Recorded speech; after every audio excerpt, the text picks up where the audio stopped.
Hi, everybody. It's February 1st. It's the first week of February, which is bonkers. Some of you already know me. This is a nice class. So my name's Allegra, for those of you who haven't met me yet, or if you're meeting me for the first time. I am in my 9th year of coaching. And I currently run a membership for coaches called Misfit to Maverick. It started last year. Some of you may have been on one of my earlier calls where I kind of shared the story about how that all came to be. And so in this call today, well, every month I do a free class, and for anyone open to the public who wants to come. But I also open it up to my Misfit to Maverick members. So today we have a nice group of people. There's some of my Mavericks here. I see you and I love you. And for those of you who are just now meeting me, hi. This call is not about Misfit to Maverick. I am not going to be trying, I'm not leading into some kind of sales pitch. This call really is going to be around sharing my point of view and perspective on niche. And it also happens to be the doors are open to, sorry, we got a number of people hopping in. This is great. The first week of every month is when doors to Misfit to Maverick are open. So they did open today. If you're thinking about joining, you can check it out. I will post, let's see. I will post the link in the chat if you want to check it out for later. And also on Wednesday at 1 Eastern in this same room, I will be doing more of like a Misfit to Maverick focused meeting behind the scenes, answering Q&A if you want to jump in there for that as well. As I said before, please use the chat liberally. Okay, if one of the things I say before all of my meetings is listen for what you hear and not just what I say. You are all watching kind of the same movie right now, but especially when it comes to the topic of niche, we all sometimes have our own stories and ideas about what that means and what the definition is. And I really want to be clear that what I am sharing with you today is simply my point of view. There are a lot of people teaching a lot of things around coaching and niche, and I am not here to add to the mix or try and convince you that what I have to say is the right way. In fact, I don't believe that there's a right way, but there's a right way for you. And so I'm going to share with you what I have found has been most helpful for me. And if you like it, you can pick it up. If it doesn't resonate, that's okay too. But I just want to make really clear and for you guys to think about as well that I'm simply sharing my point of view based on my own experiences, having been in this industry for 9 years now. Like I said, I think I'm in my 9th year. Okay, great. So we're going to start actually with a word association game. I'm going to invite you to use the chat. If you haven't used the chat yet, I hope to see all your answers show up. So I'm going to say a word. And I would like for you to, in the chat, share the first thing that comes up for you. And I don't want to hear what yours is. I just want to know what you associate with the idea. It can be a word, it can be a feeling, it can be a color, it can be a metaphor. I'm a big fan of metaphors. But I would love in the chat for all of you to please share what comes up for you when I say the word niche. Niche. If it helps, you can imagine I said, what is your niche? What comes up for you? Please take a look at what's coming through, everybody. One of the things I like everyone to realize is that you are not alone.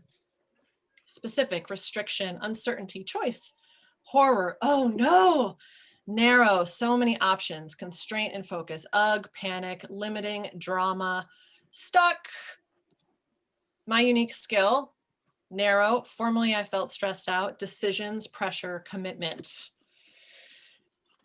You are not alone, everybody. Like if there's one thing I hope, if someone has said a word that you like, please say, hey, me too, because something I really try and am trying to do with the coaches in my sphere is like connect us, and because there's a lot of really great just support we can offer one another. So authenticity, excellent, Paula. Pressure, yes. Commitment, pressure, which one, right? All of these choices. Niche, as I see it, is a buzzword. to become a buzzword in the coaching industry. I think buzzwords have the ability to either lift us up or constrict us and hold us back. Sometimes when I think of that feeling of like a corset, if any of you have been watching Bridgerton, like lots of corseting and tightening in and trying to like squeeze ourselves in. And Joan said, I've gone from panic to freedom, but panic is still the knee-jerk answer. So buzzwords, and I talk a lot about buzzwords just generally. So if you're on my newsletter, if you're getting my notes to coaches or on Instagram, if you're in Misfit to Maverick, I bring up buzzwords a lot because I think it's really, really important to explore the language of our work. Niche is one of those words. Another thing it's really important for you to know about me is that I believe that when we are having fun, when we are holding things lightly, when we are playful and feeling free and expressive and creative and curious and have an ease of pivoting and are just like willing to hold things lightly, I believe that success emerges out of that.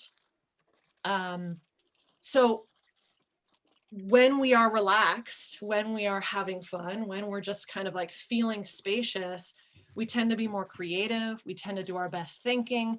We tend to solve problems a lot more quickly. We tend to try things more and get into action. Again, as coaches, we can like live in our heads so much, especially if you have a lot of thinking strengths. A lot of stuff can happen up here and it can start to feel tight, and niche can be one of those things that just kind of clogs up the pipes. So I come from a place of like, let's loosen up and have fun and play and see what emerges out of that, rather than let's try and figure out the formula to like find success so that we can like relax and play on the other side of that. Lacey says, I would love if niching felt easy and playful. Well, I am hoping that's what I'm hoping will result from today's call, because here's the thing, and this is the purpose of today's call. It's to redefine niche, but it's not to give you like some super simple answer. In fact, I believe that the idea of niche is actually much more nuanced. It's much more, sorry, I'm just gonna ask you guys to mute really quick. If you're not muted, just check your settings really quick. The perspective of niche is much more nuanced. It has many, many more layers than I think we've been giving it credit for. So I'm not just going to be like, all right, here's a really simple thing for niche. In fact, I'm going to kind of expand it so that we have some more creativity around it. But what I am hoping to do is that by changing the definition of niche, I'm really hoping to help you unhook from this idea that it's this like heavy, weighty thing, to make it more creative, to make it more playful, so that you can relax about it, so that you can start to have more fun about it, so that you can get back into action without this like, I want to say albatross. Is that the right thing? Albatross, is that like the weight on your shoulder? It just came into my mind. But without that like weight on your shoulders of, oh, I have to pick a niche. Everyone tells me to pick a niche. Okay. So again, the purpose of today is to hopefully help you kind of relax and have more fun. And maybe when I say the word niche, it's not as heavy as perhaps it's feeling now. All right. Okay. So let me give you a little bit of background and context just so you know where I'm coming from. I was certified in 2012. I came out of a coaching program. I learned a coaching tool. There was not much business stuff at the time. I just like did the course and got the certificate or the email that said, congratulations, you're certified. And I think most new coaches just went, great, now what? Like, now what do I do? And so I very quickly got kind of sucked into what I now call the coaching industrial complex and invested thousands of dollars in a program called B School, which still exists today. Some of you maybe have gone through it, but B School at the time was like the thing to sign up for to learn how to build an online business. And the very first thing that I was told and direct was like, pick a niche. That whole thing. Pick a niche. That is the main thing you have to do to essentially be successful. Now, in the coaching industrial complex, little side note, my demo today is a combination of like poster paper and my whiteboard. Let's keep our fingers crossed that things don't start falling off all around me, but if they do, that's okay. very on brand. So in the coaching industrial complex, I think niche is typically defined, it's usually code for who you help, or sometimes what you do. Before COVID hit, I remember meeting up with a group of coaches locally. I'd never met any of them. And I'll never forget going around the table and someone said, so what's your niche? And essentially the answers that came back were who they helped. Oh, I work with blank. I work with single moms who are trying to get back into work. Or a version of what you do. Oh, I'm a weight loss coach. Or I'm a money coach, right? I went on, I want to show you this really quick. I am a member of a Facebook community.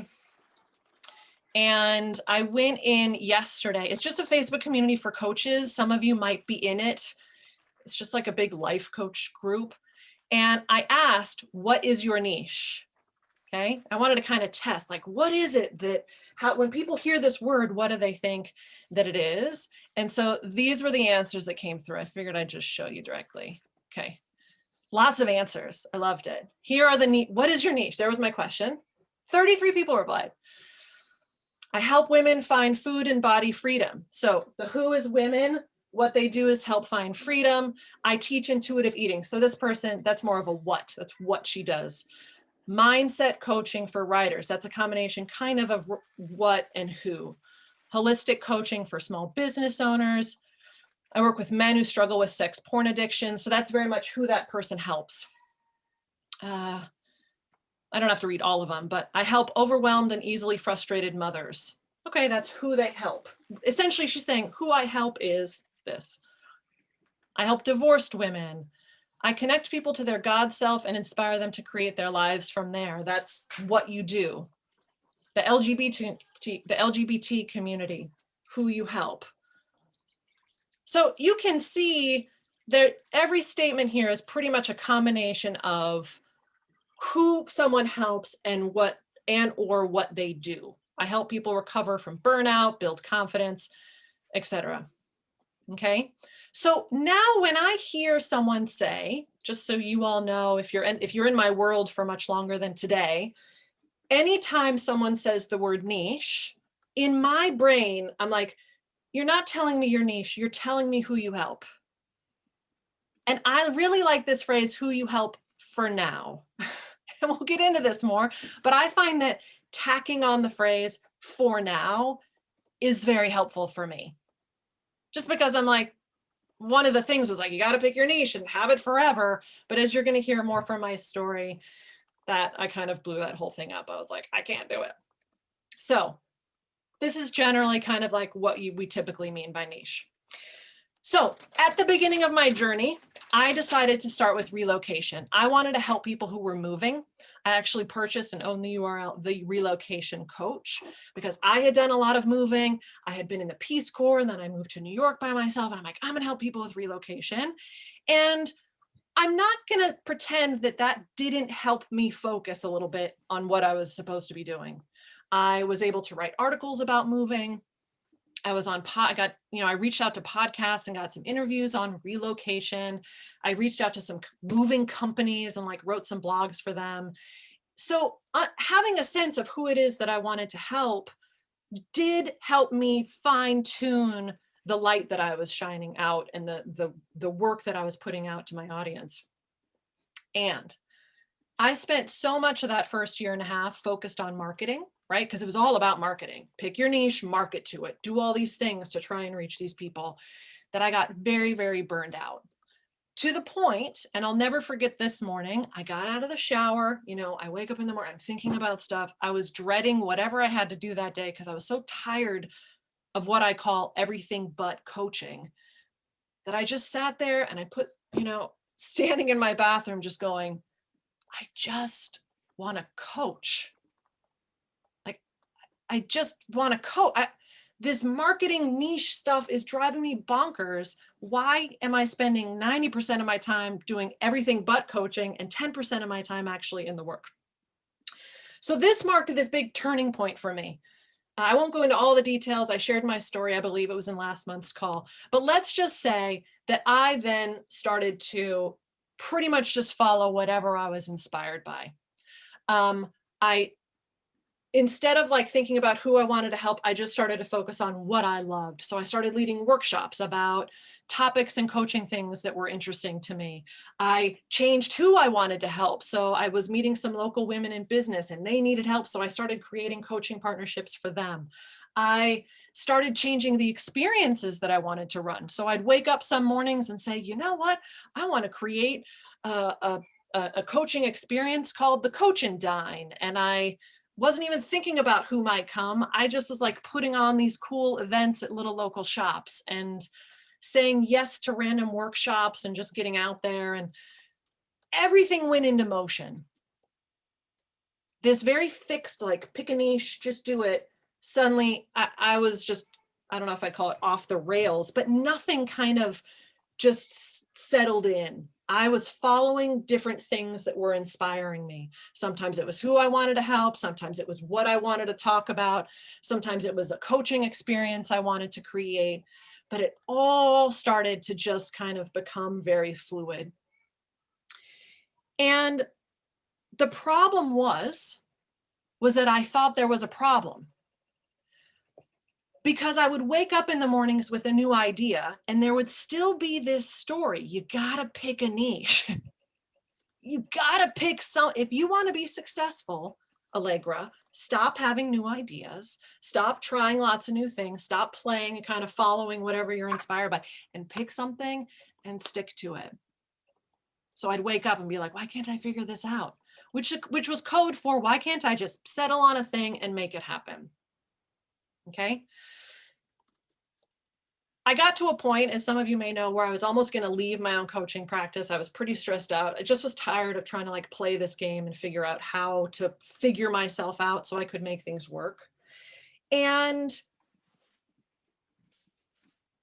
3 things happened. And this is where we get into now kind of where this new perspective on niching happens. In the summer, fall of 2019, I became certified in a tool called UMAP. Oh, can you guys go ahead and make sure you're muted, please? Thank you. I got certified in a tool called UMAP. It's just a certification. It's awesome. It's an amazing tool. It happened to just fit with where I was. It was kind of like a last ditch, like, let me just try this one last thing. And, oh, thanks, David. Because I had my UMAP, I saw things about myself. I came to understand my own gifts, my strengths, my values, my skills, and my interests.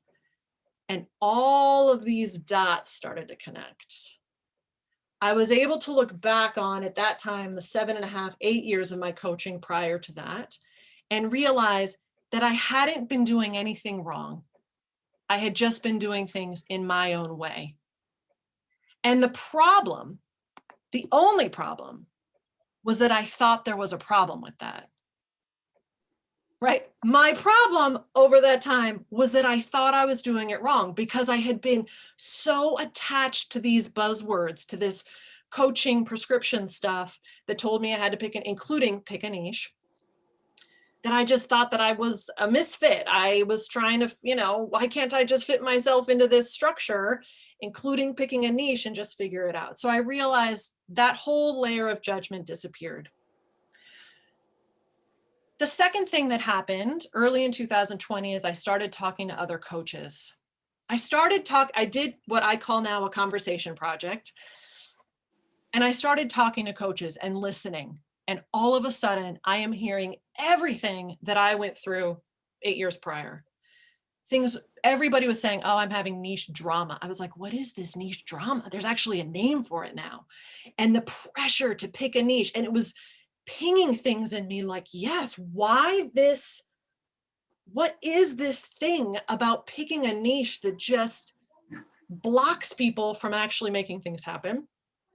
And I was also working with a coach at a time who continues to be a friend and mentor. He's a guest teacher in Misfit to Maverick in the course we have there. His name is Tad Hargrave.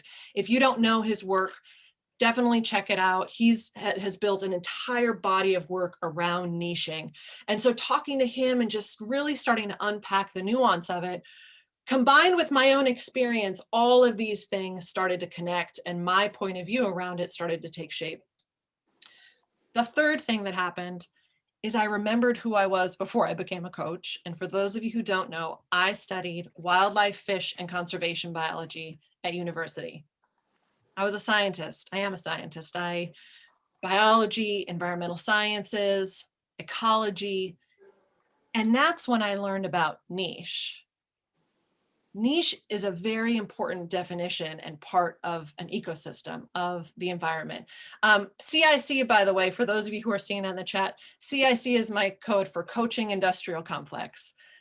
The Coaching Industrial Complex is kind of this amorphous machine that kind of teaches us and tries to tell us, anyway, all of the kind of traditional prescriptions of what it means to be a coach. So I remember the definition of niche from my ecology days, and that is this.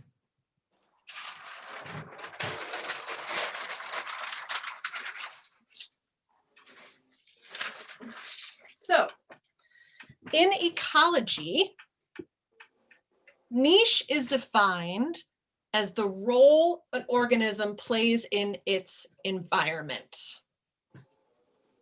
The role an organism plays in its environment. The niche of a bird is what is innate in the bird. It's what it uses to build its nest. It's what it eats during the day. It's when it sleeps. It's where its waste goes.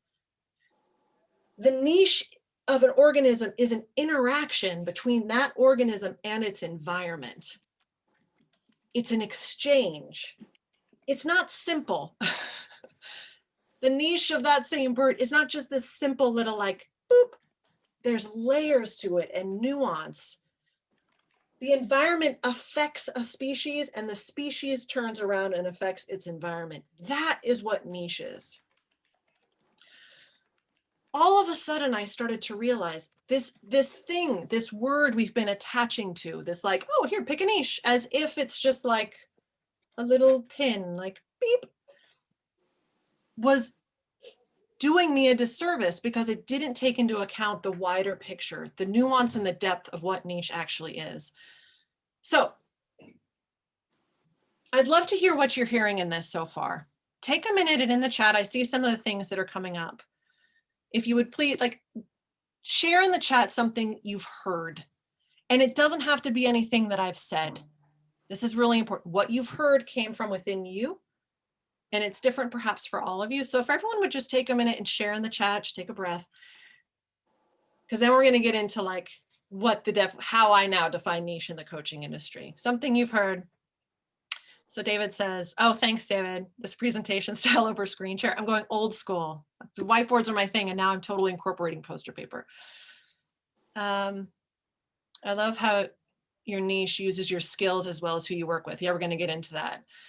Lacey, a niche doesn't have to be a pin that you stick on a map. I love that concept. Niche is so much more than who you serve and what you do. Focus on what I love. Yes, Joan. Joan, you've something's unlocked in you. It's so fun to watch. Nicole, I've been feeling the same way, thinking I'm marketing to avoid because I don't know my exact niche. Of course not.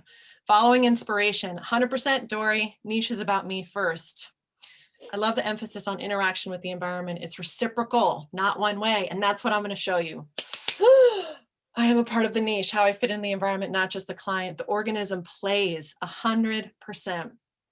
Niche starts with me, the interaction between environment and coach and environment. It seems easier to go for the niche the way you're explaining it. Yes. Oh, Natalie, I love that. The organism plays. So enjoy the comments. Like you guys, first of all, thanks for those of you who are kind of new to me. I so appreciate you commenting in the chat. For my Mavericks, I love you all so much. And I love seeing what you're hearing in this too. Hopefully it's something new.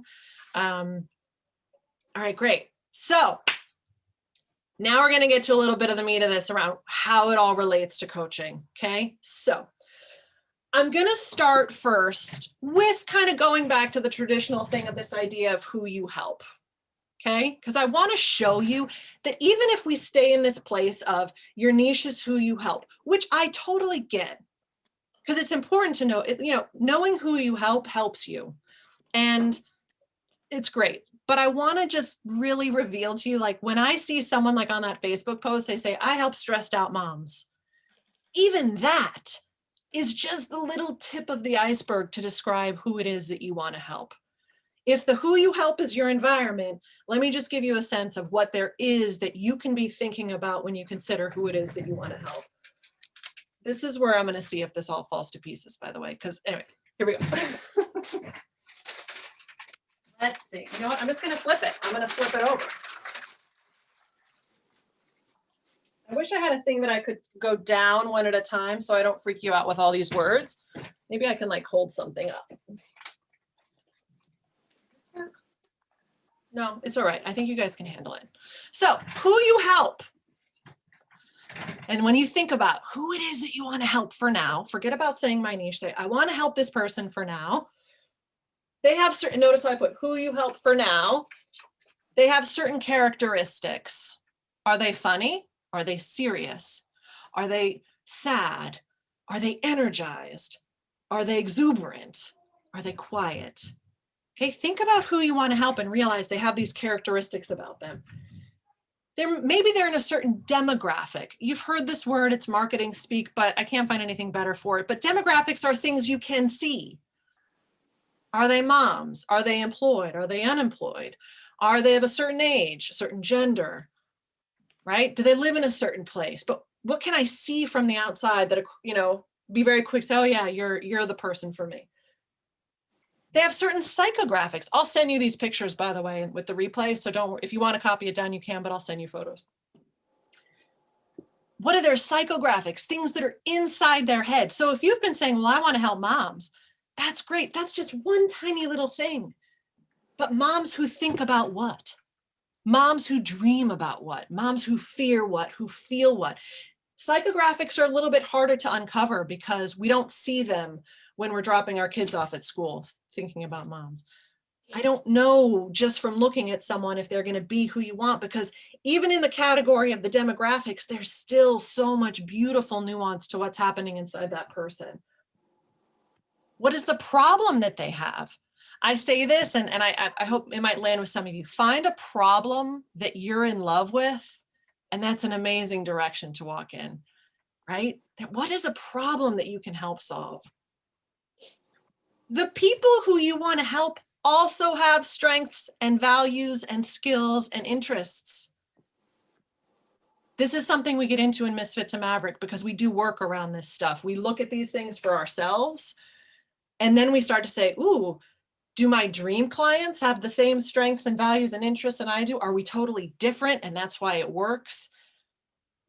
What journey are they on? What magic words do they use? So if you want to stay in this pocket of describing who it is that you want to help as part of your niche, right? This bigger landscape and ecosystem, recognize there is lots to learn there. Even when I look on that Facebook post, someone said, and I said, what's your niche? I want to help LGBTQ. That's beautiful and that's amazing. But even within that piece, there's still so much richness to explore and to tease apart. That again, it's not just as simple as picking this one little kind of individual statement. Good reminder, finding a problem I'm in love with, gold. Oh, Jessica, it's such a good one. Thank you for all the comments you guys are making. I'm enjoying the difference between target market and authentic niche. Awesome. How are we functioning well already, our highest selves in the way we are? Okay, so this is who you help. But here's where now we're going to get into this back and forth of organism and environment. Okay, because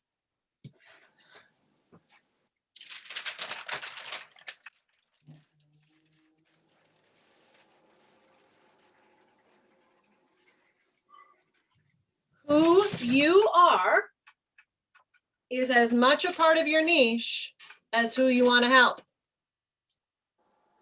Okay, who you are is as much a part of your niche as who you want to help. And look, we've already shown that who you want to help is a lot more rich and detailed and deep and layered than just a simple statement. Well, guess what? So are you. Who you are is a part of your work. You are in relationship with people. You are partners with your clients. You are the captain of your coaching ship. And who you are is going to play a role in the coaching that you're going to be creating with people. So who are you? This is really what at the heart of the work I've been doing this past year. This is at the heart of Misfit to Maverick when you first get started, is helping you get clear on this stuff. Let me move over here. Woo!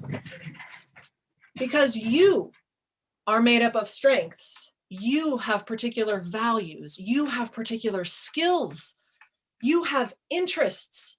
You have a personality. You have quirks and a point of view and opinions. Oh, I'm feeling it in my body. You have your own, the coaching experiences you want to create, the creativity you can bring into your work. You've got particular tools that you use. Sorry, my paper kind of screwed up my board a little bit. You've got this point of view thing. I've got a point of view about coaching that I'm sharing with you now. But my point of view is different than that other coach out there who's working with coaches. So even if you wanted to work with the same, even if two of you, okay, came up with the exact same list over here, right? And you're like, I want to work with this person, with these demographics, these psychographics, even if it was identical, there would still be a difference because of who you are in your work. I'm just gonna let that sit for a minute while I get another marker out. Hold on. Sorry, I use all these little short terms like POV and CIC. Thank you guys for answering and for asking. Nicole, I appreciate that you asked. I love a good question. Lacey, I appreciate that you answered. Tools.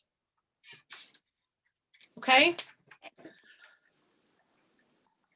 This here, these lines here, this feels like the niche.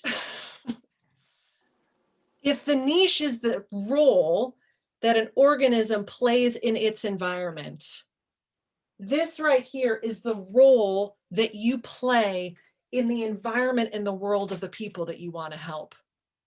And if you really want to talk about niche, if you really want to be like, man, what's my niche? It is this almost impossible to pin down interaction between you and everything you're bringing into your work and your client and everything that they're bringing into your work. I'm very curious what's coming up right now because I have a few other things to share, but I would love to take some questions. The niche is the gap in between me and them. Are there any questions? One way to raise questions, there are a couple ways to ask questions here. One is you can write it. You can type the word question and then post your question. Two, you can raise your hand. The reason why I do this and not webinars is I really like talking to people. So if you have something you want to share, please raise your hand. I'll take you off mute. If you're feeling tension around this, if you're like, this isn't working for me, that's equally as important. I am not here to convince you of anything. I'm here to give you a new way of looking at things to hopefully help things to feel more creative and spacious. Donna shares, it feels like a dance. Let's see. Any raised hands? I don't know if I see them. I love the raised hands feature, but I also feel like I'm never quite sure where to find it. Not so much a question, but something I'm thinking about. Thinking about niche in this way is opening me up to combining my skills as a business communications consultant and a coach. Yes, Dory, use all of your gifts. Why are we cutting ourselves off from these things we were good at? I don't know if any of you saw my Instagram post from last week. I said, like, you may feel new to coaching, but you're not new to helping people. Something happens when we like take on the title. I think coach is also a buzzword along with niche. I see it all the time. Oh, but a coach means I'm this, but I'm not that. And I say, if releasing that title frees you up to bring all of your gifts into your work with your people, then go with you instead of trying to ascribe to a label. Miranda shares, raise your hand in participants section or in reactions if you have updated. Thank you, Miranda. Let's see. I don't see any raised hands yet. Come on. I know someone out there wants to come on and chat with me really quick and share your thoughts. Lacey shares, I love it. No competition between coaches, because even if we come up with the same list for people we help, the coaching experience is entirely different because of who the coach is. Lacey, if you walk away from this class and we never talk again, and that is there, that's it. I'm so glad you're here. Dory, got to write music client coach. I find myself wanting to draw lines matching parts on the left, on the right, and then exploring the magic of mixing it in a different way. It's liberating. Jen, I feel like I've been told to keep my personal perspective out of coaching, which means holding some of myself back so I'm not influencing the client. How do you balance? Jen, are you willing to come unmuted? Sure, happy to. Hi. Hello. I think I've told all of you before, maybe you've seen it in some emails. My top strength is relator. So I'm not kidding when I'm like, I love talking with people and seeing you here. So Jen, share a little bit more about that. So I'm a new coach, so I'm in a certification program right now. Thanks. You know, and I think about, like, when Dory said the thing about she's a business communications consultant, like, I'm also a content strategist. I'm also a teacher. Like, I know that I need to self-regulate and, like, not jump into coaching sessions with advice, but then I guess I'm curious and excited to think of ways maybe to, like, as I was typing that, you were saying the thing about if you need to call yourself something else in a scenario, maybe that helps. But, you know, like, there are times I feel like, especially when we get into the more like planning the goals or like the action oriented pieces after we get to the source, where I think some of that knowledge could be beneficial. And I feel like I take it offline with clients where I'm like, I'm taking off my coach hat, but here's some, you know, here's a connection I have that could be beneficial for you, or here's a way I've tackled it. Yeah. And so there's a couple of things like coming up for me. One, you've kind of said it. And there's a class that I taught, and I'm happy to show. I can get it to you because I think it was one of these classes around all the hats that a coach can wear. Yeah. Because I struggled with that too. Because before I was a coach, I was a teacher. Teaching comes very naturally to me. It's why I love these classes. I just love opening up conversation and putting some ideas and let's see what happens. And isn't this fun and great? Yeah. But when I was like a coach, you know, but then when I became a coach, I'm like, well, I can't teach if I'm a coach because coaching isn't teaching. And I know some of you are reading this. I read this book. I've recommended a lot. It's called The Mindful Coach. It's by a guy named Doug Silsby. I'll show you the title. I had it on my desk from the other day showing it to someone, and then I put it away while I was cleaning up. But it's called The Mindful Coach by Doug Silsby. This is the book that gave me permission to suddenly wear all these different hats and to say, oh, as a coach, I can be a teacher. As a coach, I can be a strategist. As a coach, I can be a brainstormer. As a coach, I can be a light post and say nothing at all for 30, 45, 60 minutes. As a coach, I can be a mirror and reflect back. As a coach, I can be a questioner and ask deep questions. So the freedom I found for myself was expanding what the definition of coach was. Yeah. And kind of like releasing this story that to be a good coach, I couldn't bring any of myself into it. Excuse me. Yeah. Even if the thing that I had in me, my client was asking for and I knew would help, I'd still be like, but I can't, until I gave myself permission to. Now, I know other teachers have said that instead of having coach be the umbrella for all the hats, coach is one of the hats. Yeah. So you kind of pick whatever metaphor works for you. Yeah. But I guess what I want to say is like, be more you. Be more you. And this came up yesterday. Ask permission. Right. That's true. If you're on a call with someone and they're like, gosh, I really could use some ideas around what I could do next. And you say, okay, what 10 ideas do you have? Well, I don't know. And you're sitting there like, I've been through this. I have ideas I could offer. Give them space. And then you could say, would you like some ideas? Both yes and no are perfect answers. Yeah. And you don't have to do any of them. Like, I'm just going to put them on the table right here, but you decide if you pick, right? So you keep your client in choice. You're not telling them what to do. You're simply contributing your, right, what's coming through you to their experience. So I hope that helps. Oh my gosh, a ton. And actually, I just realized that book is in our curriculums. Oh, so it's coming. Awesome. Great. Julie, I see your hand up. And then I'm going to shift to the back of the board before I'm going to be here till 1:30, half past. But I want to make sure I show you the back before the top of the hour in case any of you have a hard stop. Julie, go ahead. Yeah, you're muted still. There we go.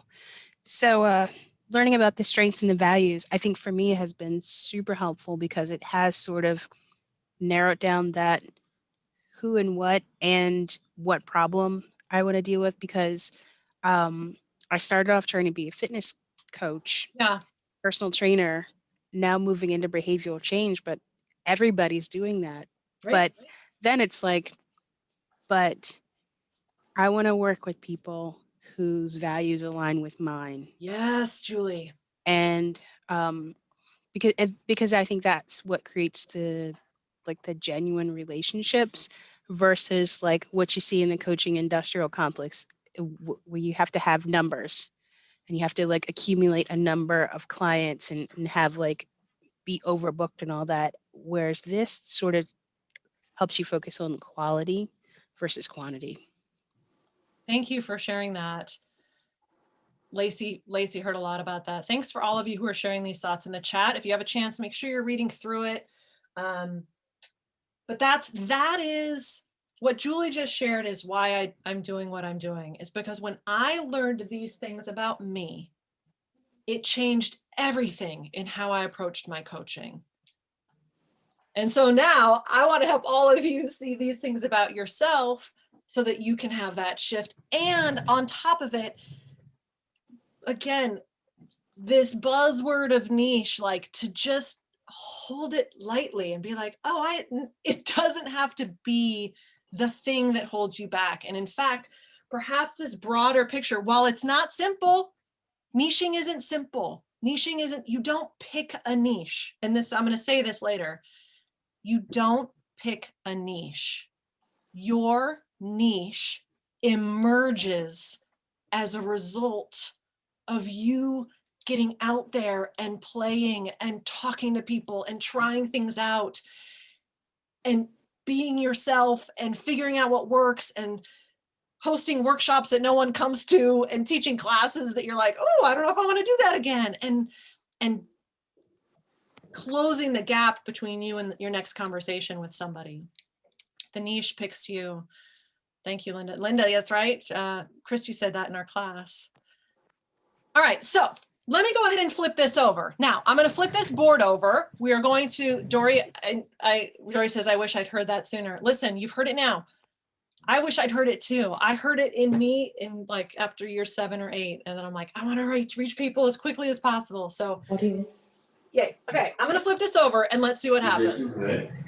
The engineering. My hope is that one side stays covered and the other side goes down. No, I left it for you. You guys mute yourselves, please. Just I had half and I left my board for you. hold on one second. I'm gonna go ahead and make sure you're muted. Who is that? There's no non-veg. Natasha. Oh, I see her. Hold on. Love you, Natasha. Okay. This image here on the right. Don't be overwhelmed. Some of you have seen this before. I just couldn't figure out a way to cover it up piece by piece, okay? From all of this, this is what came up for me in January, and I share it here because I love it so much. Don't be sorry, Natasha. It's all good. And let me shift some of this around.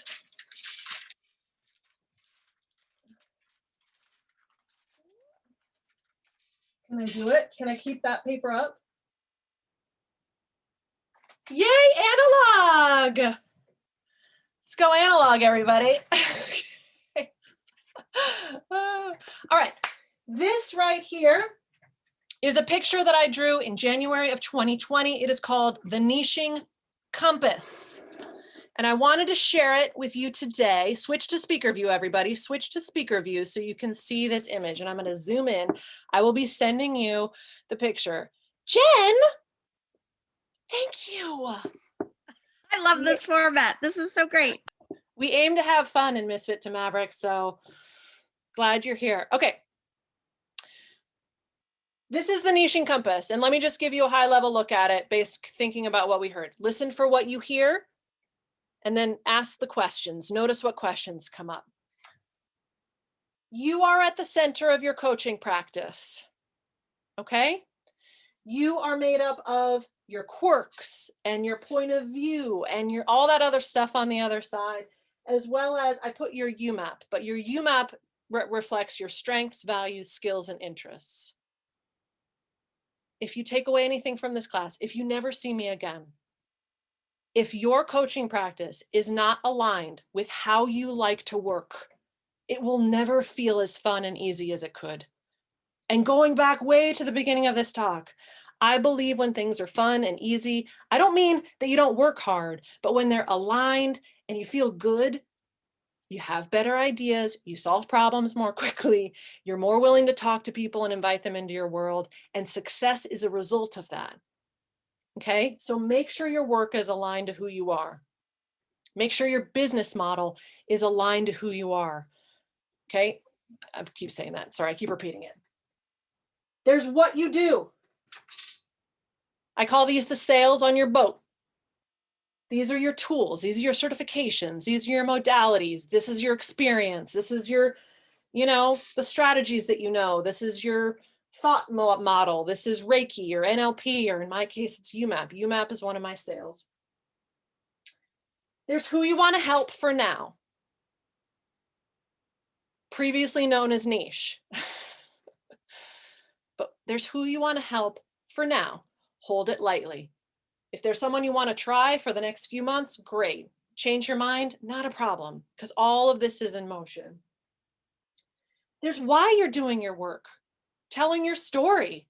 Sometimes we pick who we want to help because of a story. I picked relocation, people who were moving, because I had been through it myself and I understood the stress and the challenges that came with that. Finally, and this is one of my favorite places to play, as many of you know, but there's how you deliver your work. These are the coaching experiences that you create. You like, in that same coaching community, some guy was like, yeah, I really like staying up late, so I started coaching at midnight. And I'm like, I've been waiting for someone to like build a coaching practice around what time they like to wake up and sleep and just be like the midnight coach. Right? So that's an amazing experience. There's something unique about that. So I share this here because I believe that all of these things are a part of your niche. All of this is niching. It's not just this little thing. And I know this is a lot. If you haven't seen this before, my apologies. There's a video about it, I think in one of the emails that I sent out. But this still remains kind of at the heart of what I'm trying to teach and help all of you see. That it's the biggest takeaway from this niching compass, I'm hoping, is that it's okay if who you want to help is not clear for right now. You don't need to have all of these pieces figured out. You can take action based on a tool that you love. You can take action on an experience you want to create or a mission that you're on. And it's okay if this like who you help for now feels a bit unclear. This is awesome, you guys. Left side is quirks. Thanks. You guys are so awesome. Thanks for those of you who are helping interpret my whiteboard madness. Yes, this is quirks, lifestyle, point of view, your opinions, which I'm kind of sharing with you today. And I put UMAP up here. UMAP shows you strengths, values, skills, and interests. So that's what those four are. Alignment can be a buzzword, but when it clicks, it clicks. I love it. It's beginning to feel light and easy. I hope so, Nancy. Thanks, Cheryl, for the love of my whiteboard. All right.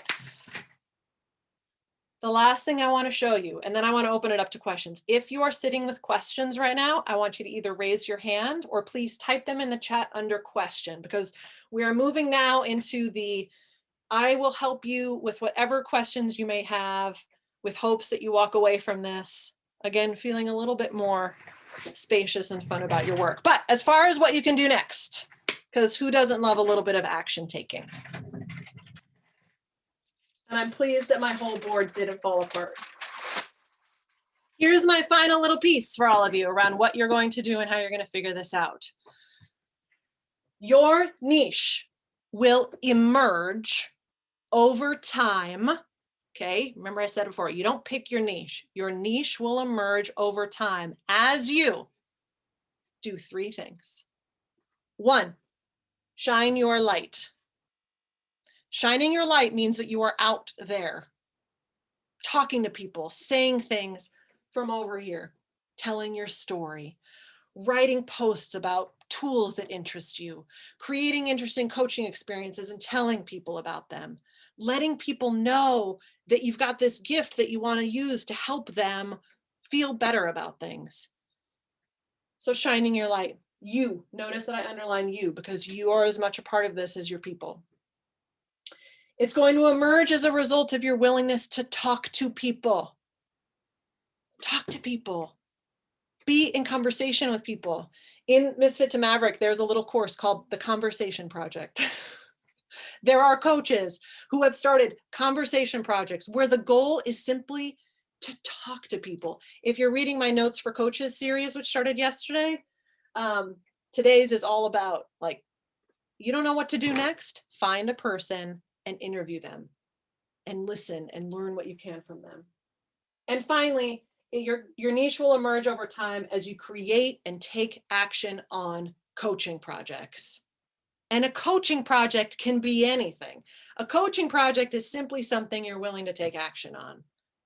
A coaching project, like Nancy, who's here with us, Nancy said, I want to do a cooking class on the weekends.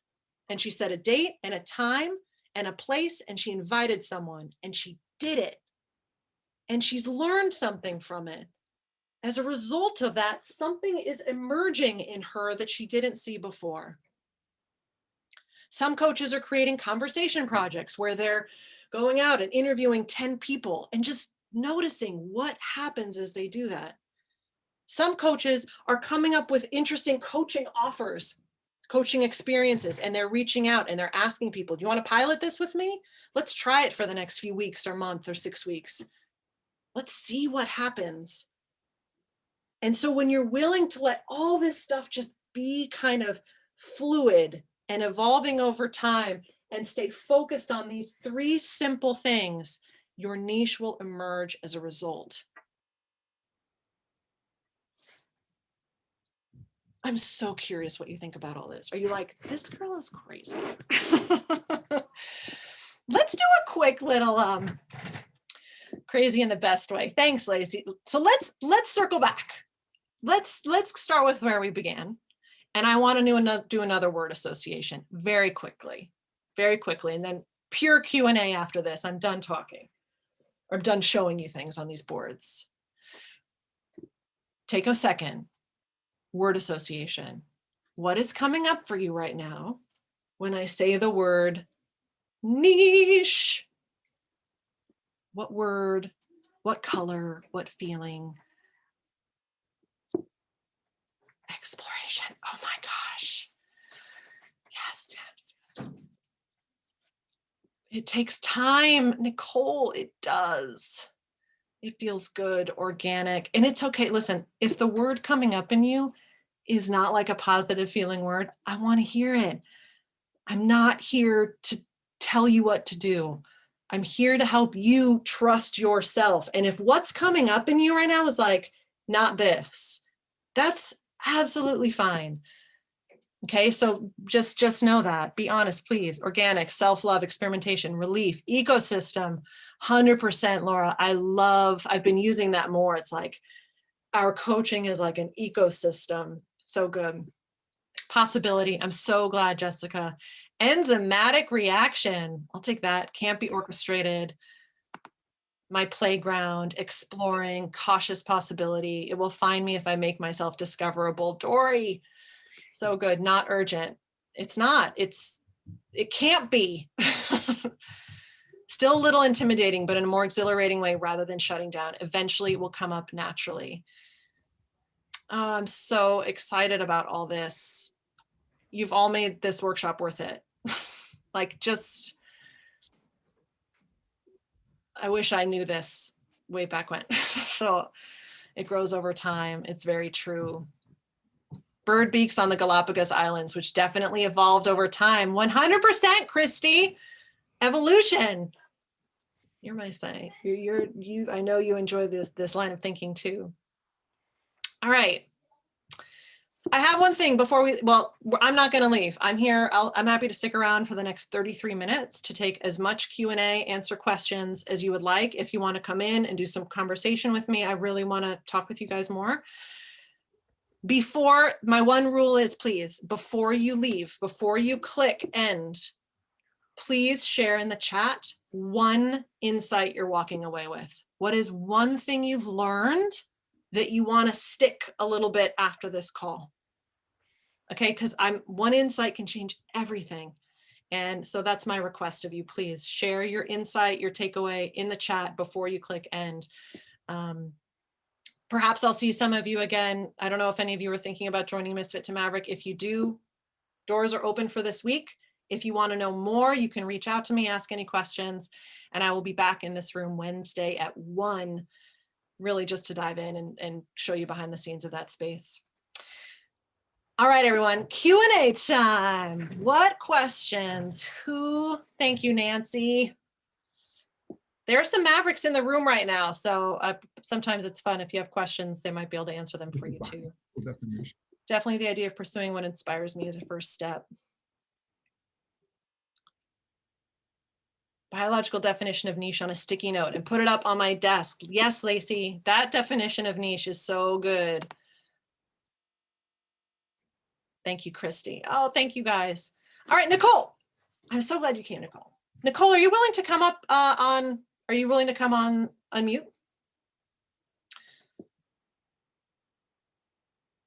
You there, Nicole? Oh, no problem. Okay. If you have questions, feel free to post them, raise your hand. I will get to as many of them as I can before signing off in a bit. Thank you, guys. Nicole, how do you write posts when you don't know who exactly you're talking to? That has been my drama. Great question, Nicole. So what I'm hearing is that this is unclear.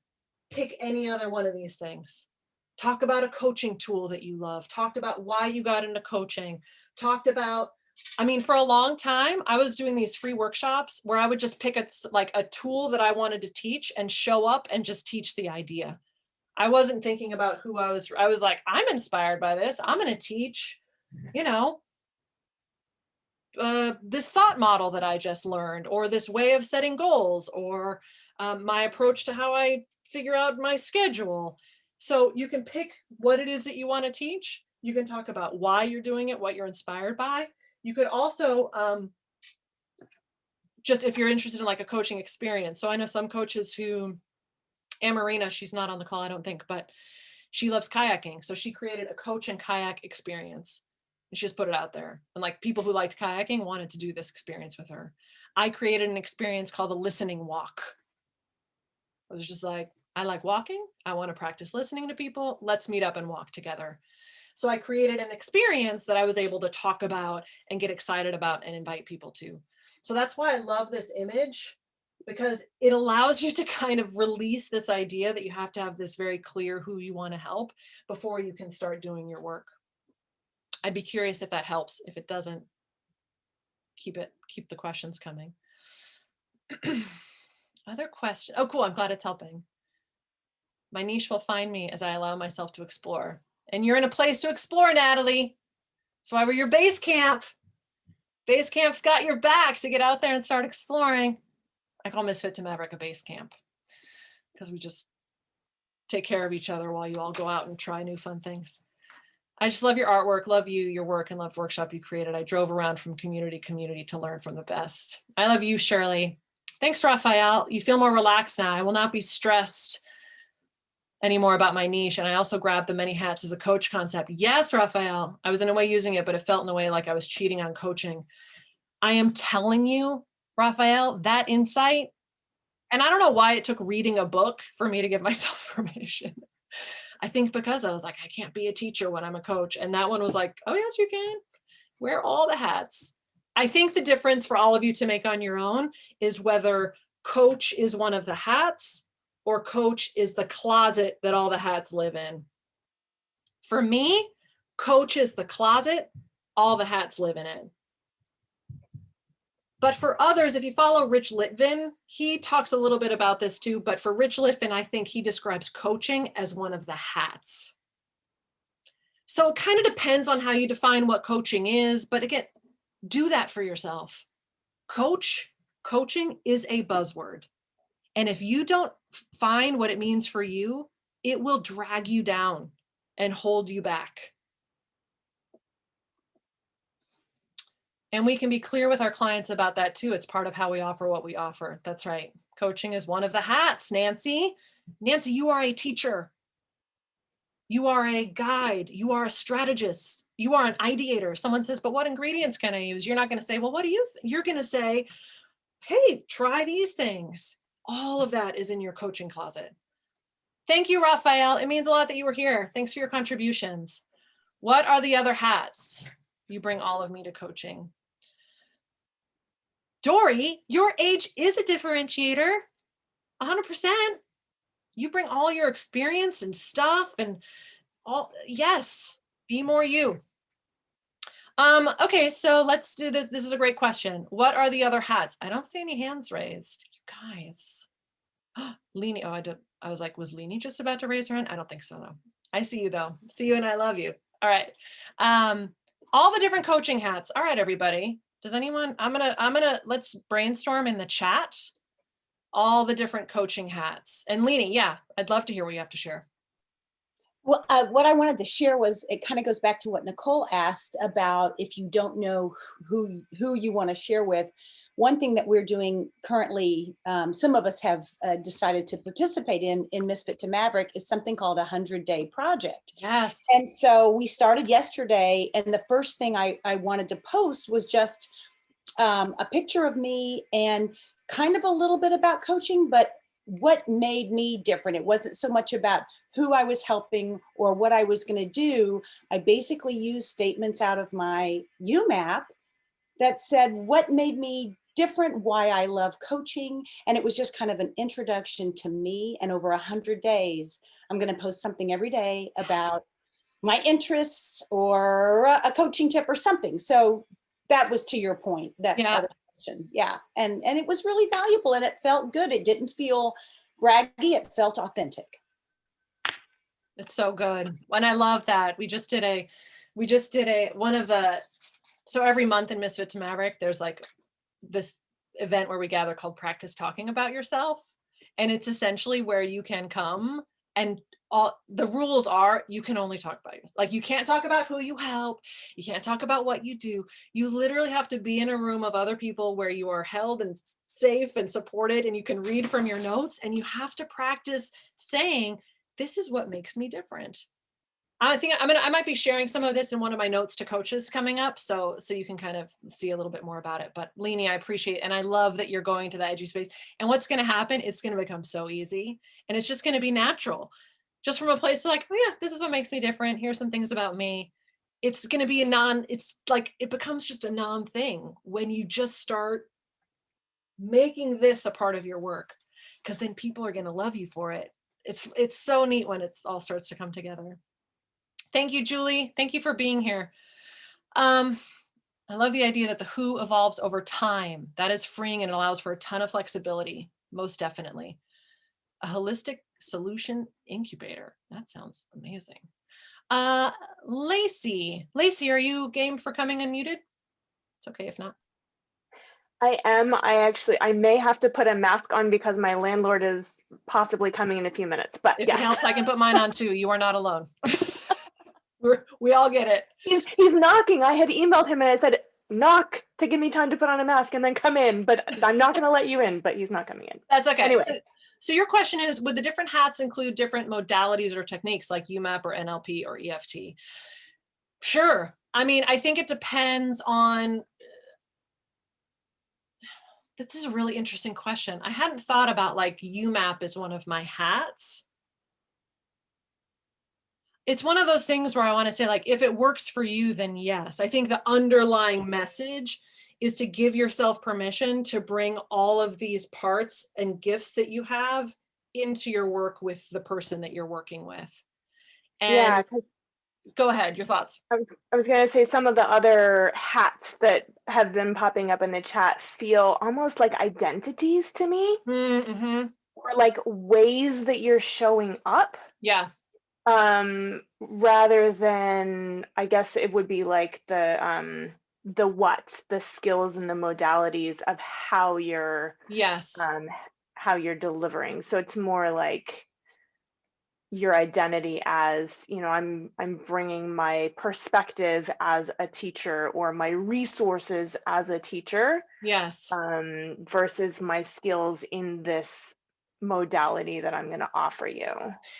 Yeah, I mean, I think that there's no black and white line here. It's like, for example, one of the hats that I wear is teacher.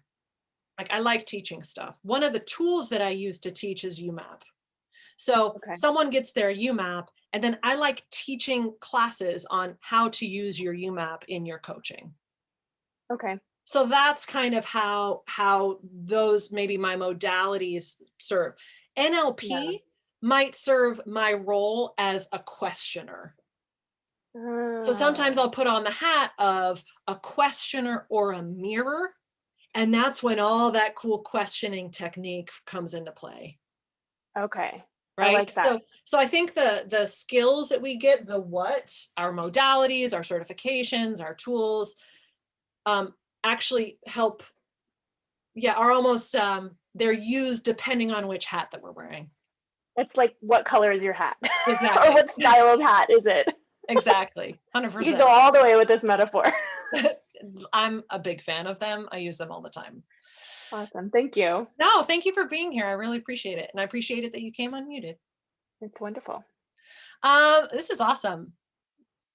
Linda, I'm so glad you were here. I'm sorry I didn't get to say hi to you, Linda. Laura, UMAP helps you realize your identity, useful when you've got a bit lost. Well, that's what I mean.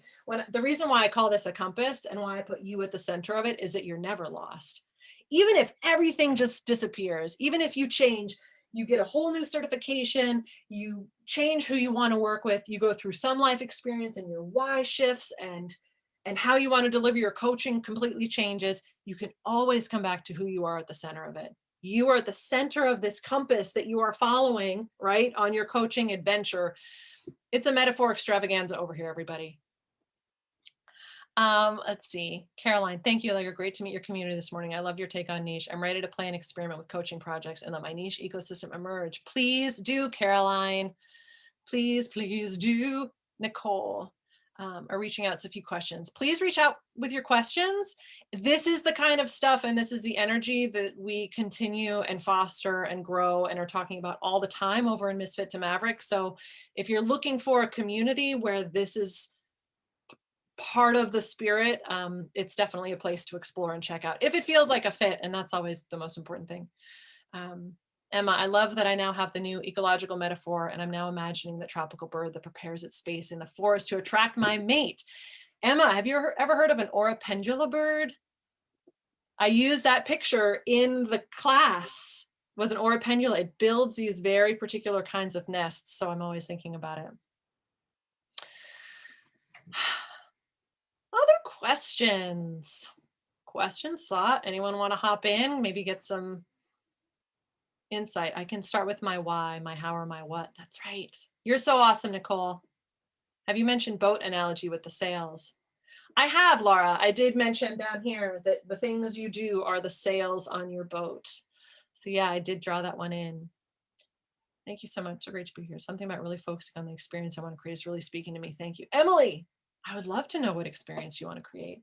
I mean, I believe people can build a coaching practice around an experience they want to create. I'm serious. If you are a night owl, I love you too, Shirley.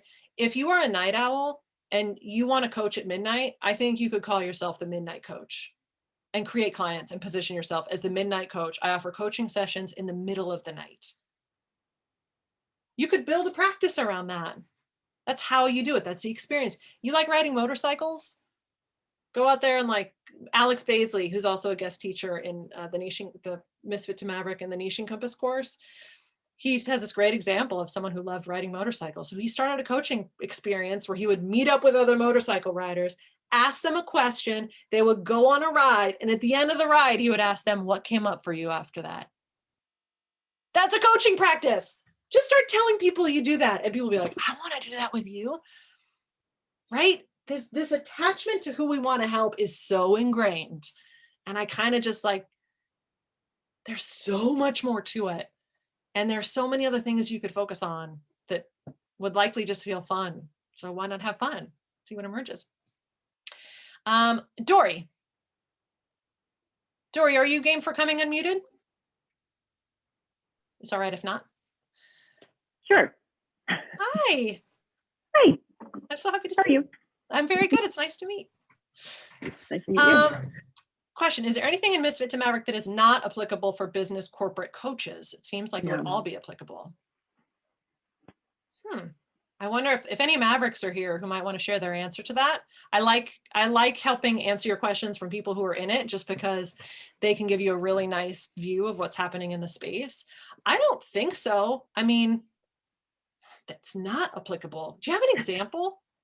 I don't know. I mean, I've been a corporate communications like trainer and coach for 25 years.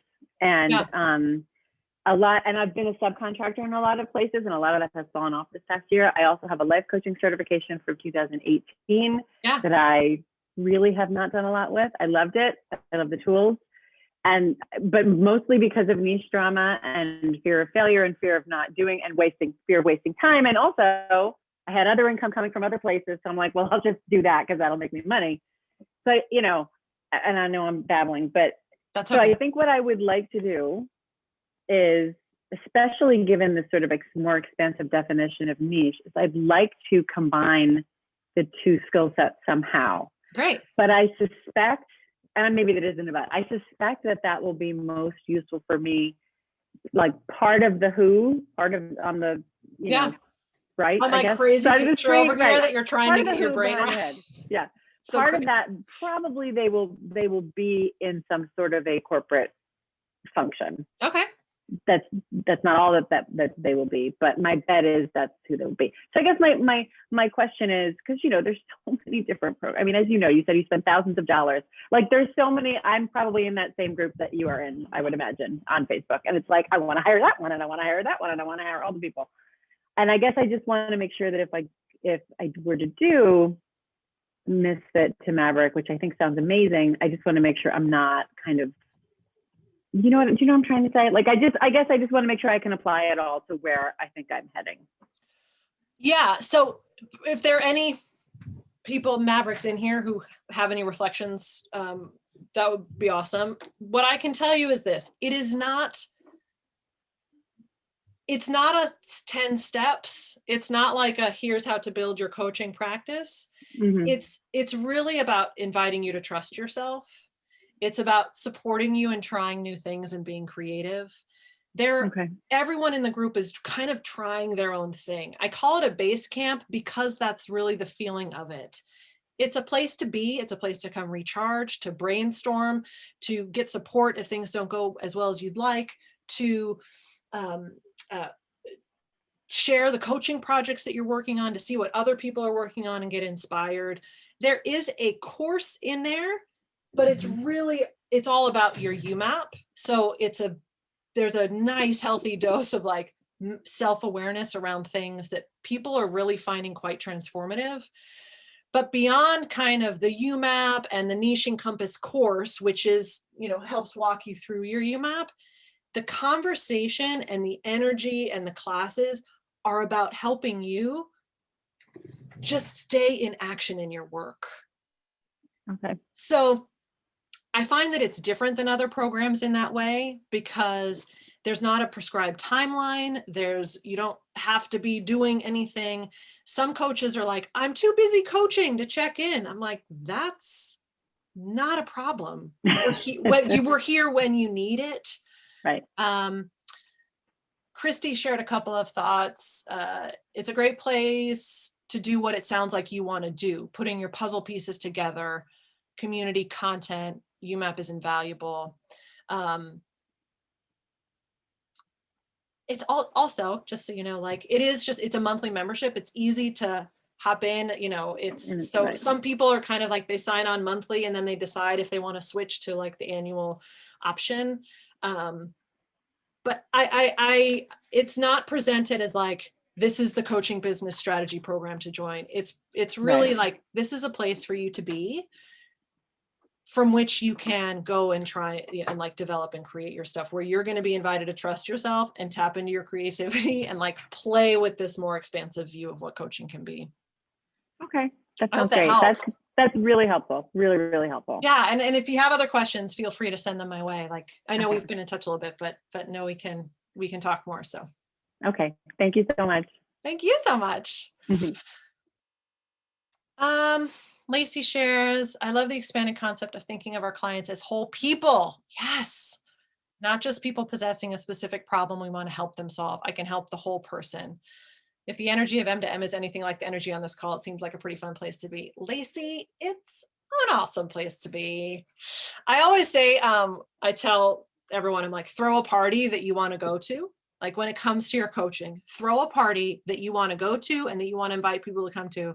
And I feel much that way about Misfit to Maverick. I'm like, it's just a place that I love showing up, that the others love showing up to, but it's not, but like I said, it's not a replacement for the work you're going to be doing. It's a support system in place for you to cultivate what it is that you want to be doing, right? Like, you go out and you go hike and you do your stuff, and then you can come back and find support there. So niche has as much to do with me as who I serve. Marianne, Misfit to Maverick has been my chill out pill, which is releasing my creativity. Yes. Creativity is one of my top values. So we definitely explore a lot of that. Nancy, I found that stepping back and learning to trust me and the gifts, strengths, and values I possess is now helping me immensely and have fun again. I've gotten stuck in the CIC. You had gotten stuck in the coaching industrial complex way. You and me both, Nancy. But now we're unstuck. Other questions, thoughts? I always love when people are going to hang out. Oh, Kristen, yay. You want to come unmuted? Yeah, can you hear me okay? Yes, I'm so glad you chose to raise your hand. Thank you. Yeah. So I guess I was thinking back to when Jen had come on earlier. She's in a coaching program. I'm in a coaching program right now as well. And there's been a lot of focus in this practicum about get a niche, you have to do this. And it's felt so pressurized for me. And I find myself to be so resistant to it. Yeah. And what I've been saying, and it was nice to hear you talk about this, is I have to actually coach to be able to figure out what my niche is. And right.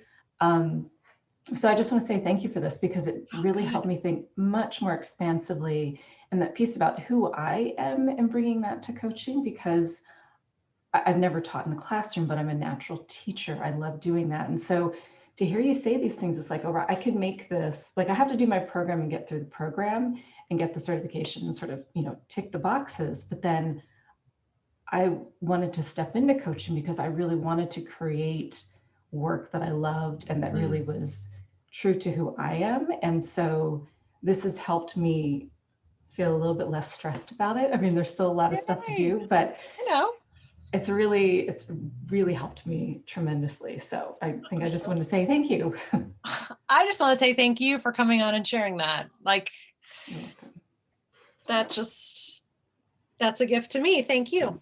Thanks. So, and I'm excited to hear if our paths continue to cross. Like, I look forward to hearing kind of maybe what that insight. Insights change everything, right? When we have an insight and a breakthrough, our actions shift, the things we're willing to play with. And what you describe is like, pick a niche. This metaphor of a corset really struck with me, because it's sort of like, like, okay, here I go, I gotta pick a niche. And I love this idea of like, let's just take that off and like put on our hoodies and our sweatpants and start like having fun and playing with all this stuff. And so I'm excited if that kind of frees you up to start doing some of this stuff, talking to your people and trying new things and seeing what feels right. And along with this idea that it's okay to kind of pick what lights you up and create a project around that and see what happens on the other side of it. So thank you, Kristen. Thank you very much. Yay. Hoodies and sweatpants. Yes. I don't know if y'all know, but I call myself the coach in the hoodie.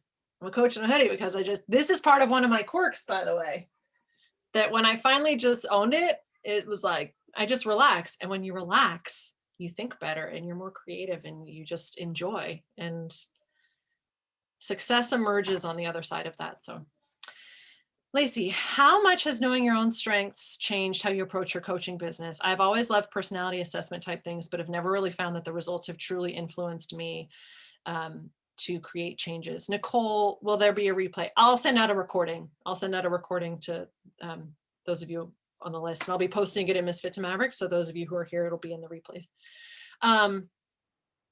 Lacey, are you willing to come? Are you able to come unmuted? Again. I love it. No, it's good. Just so I like the interaction. It just helps me. Yeah. So it changed everything for me. Because so I had never really been big in assessments. I mean, I would take them, but assessments and all those things are only as useful as you're willing to sit with them. Mm-hmm. I call it a marinade. And, the people I will tell you, I'll be like, oh, it's like you're soaking in the marinade. We can stick a piece of food in a marinade for a second and it won't absorb any of the flavor. If we stick it in there and let it sit, the flavors change. It starts to soak in. It gets deeper into the food and actually change, right, its composition. When I signed up to get UMAP certified, I kind of did it as I wanted a new tool down here. But like with most certifications, we learn it by doing it for ourselves. So I had my own UMAP done, and I had my strengths and my values and my skills and my interests. I was still thinking about it through the lens of how I wanted to bring it into my coaching practice. But what happened first of all, when I saw the results, and a lot of coaches can attest to this, when I saw that ideation was a strength, because that's essentially what I've been doing for the prior 7 years. I would have a new idea and I'd get started on it. I'd have a new idea and I'd get started on it. So not only ideation, but activator is also a strength. And I was like, oh, so my tendency to just like have an idea and then get started is actually a superpower? Like what? I thought it was a problem. I think maybe that's where I have sort of stalled out, because like I'll do a personality assessment or a, career interest assessment or whatever, and like get the results back, and it just like, I almost feel like it only confirms what I already knew about myself. It's like, well, yeah, that all makes sense. And then where do I go from there, I think is where I've gotten stuck. So like if I've never done the UMAP, but I've done the Myers-Briggs and I've done the Strengths Finder and, various other things throughout the years. And it's like, okay, now I got it. Yeah, like okay. I love that layer to the question. So what I'm hearing is like, yeah, it's very intuitive, and UMAP is very intuitive. If it's good, it's going to be intuitive. Meaning if it's a good assessment, you're going to look at it and say, oh my gosh, that's me. Yeah. The step after that is saying, oh my gosh, that's me. But not only that's me, but those are my superpowers. Mm-hmm. Not just, oh yeah, that's me, but like, oh, these are my gifts. Like, what if I built a coaching practice where these things actually were an integral part of how I show up for my clients? Okay. It's about the intentionality of it, I think, rather than just like, yeah, that's part of me and those are things that are strong in me or strong tendencies, making it more intentional. 100%. Oh, I love that. And what's crazy about strengths in particular, remember, strengths is just one part of it. Yeah. Strength is like, okay, strengths are cool. That's how you want to work, but there's also your values. Mm-hmm. When I was like, you know what? I really value creativity and curiosity and diversity and adventure. When I just like owned that, I started talking about it more. So guess what? Oh, The yeah. people who now I connect with people who also share those values. Yeah. If someone's like, I don't want creativity and adventure and curiosity, then my space isn't the right space for them, which is 100% fine. Mm-hmm.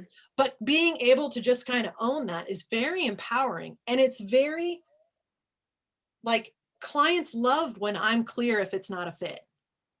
Right? That's kind of like where it really gets to a next level, is when you can say, if someone says to me, I need a strategist, I need someone who is disciplined and an achiever and this and that, I can be like, you know what? I don't know that we're going to be a right fit.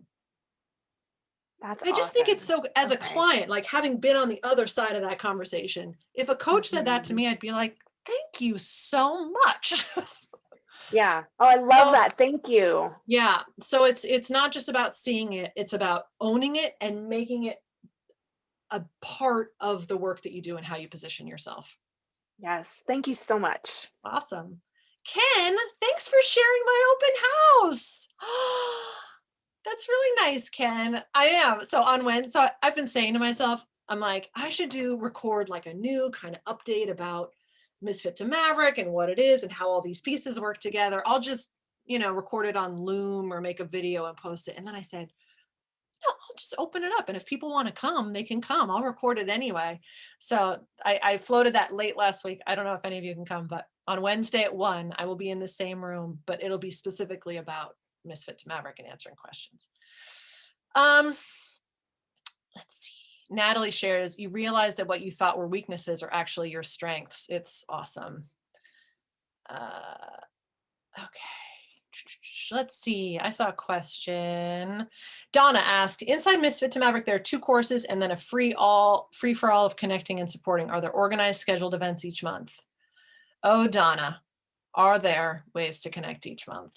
But it's kind of like you pick and choose. So it's some coaches, make it to 1 or 2 calls a month. Some try and come to all of them. There is no prescription. I kind of put in place spaces to connect and have conversation. There are there are 4 open coaching calls a month where you can come in and get support on whatever you're working on. There's a day of Voxer every month, so you can actually connect with me one-on-one. There's a guest teacher every month, and I'm just going to say, I think the guest teacher classes alone are worth the investment. The guest teachers are incredible. And there's a guest teacher class every month. We do some more informal stuff. So it's like part of the space is having community and knowing that you're not alone. So there's like some more informal hangouts where we just meet and kind of get to know one another. There's a 24/7 co-working room where coaches are posting like, hey, I'm going to be in the co-working room. It's just an open all the time. So you can like meet someone else and just do some work together. So there's a lot of like interactive stuff. And then the space itself, there's just conversation happening all the time. But you can kind of take what works for you and leave the rest. That's really, that's why I say it's about trusting yourself and knowing that the support is there when and if you need it.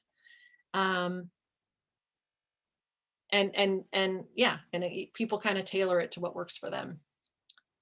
Nancy, I literally cannot tell what the support in Misfit to Maverick will do for you. She's a connector. Oh, that's awesome. Thank you. Yeah, and there are 2 courses. The big course is the Niche Compass, and I'll share more about this on Wednesday, and I'll send that recording out too. But the Niche Compass is a course, it's a program that I ran last year in very small groups, and then now it's kind of the flagship course in Misfit to Maverick that helps walk you through your UMAP. Thank you, Dory. I think Dory already signed off. Oh, it's 1:31. I realized, Kristen, it still shows your hand raised. Did you still want to chat? Are you good? Okay. You guys, this has been amazing. this topic is near and dear to my heart because it caused me so much angst for so long. And again, if anything I've shared has helped any of you, just hold it all much more lightly and have fun and play and try things out, and know that it is through all of that that your true niche will emerge. Then I'm just so grateful for that. So, and thanks for sharing your insights. Before you hop off, if you're still here, please share your biggest takeaway before we click end. It's my one ask on all these calls. Thank you, Laura. Thank you, Christina. Oh, hi, Christina. I'm glad if it helped, Christina. Niches evolve with the organism, 100%, always changing. Donna. I'm waiting for someone to be on these workshops and just be like, my inside, like, that wasn't very helpful. You're all so positive and awesome. Thank you. Sorry to scream. Oh, I love it. This is what I have wanted and didn't know was available. Nancy. So grateful for you. Thank you, Natalie. Thanks, Christy. You're not screaming. You're just excited, and I love it. Thanks. I missed most of the class due to my individual fair time zones, but I do appreciate the community aspect. Ken, I'm so sorry. I saw you pop in at 1, and I was like, oh, no, I bet he was an hour off. So I'll send you the recording, and I've appreciated our back and forth. Please reflect back your thoughts. Yeah, I'll be doing it again, so not going anywhere. All right, everyone, you're all awesome. Thank you again so much. I'll be sending the recording out. Maybe I'll see some of you in Misfit to Maverick this week, and I will see all of my Mavericks, of course, anytime. And be well. Talk to you all soon.